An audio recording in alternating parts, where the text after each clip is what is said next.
Les litchis de Madagascar seront-ils sur les tables européennes cette année à Noël?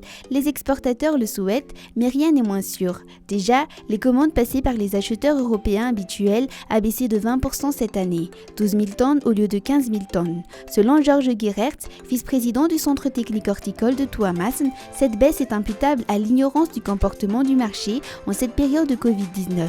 À l'entendre, les importateurs craignent que les consommateurs confinés ne soient pas au rendez-vous dans les magasins, d'où leur décision de réduire leurs commandes par prudence, une situation qui ne joue pas en faveur de la grande île dont le continent européen est le principal client. La qualité du litchi est pourtant bonne cette année, indique Georges Guerert.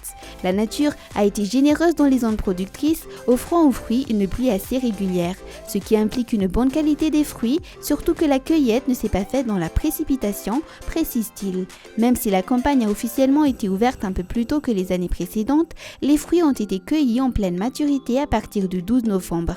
Cette année, la campagne a été officiellement ouverte le 13 novembre. En 2019, la campagne a démarré le 17 novembre, le 19 novembre en 2018, le 24 novembre en 2017, le 12 novembre en 2016. Chaque année, Madagascar produit entre 80 000 à 100 000 tonnes de litchi.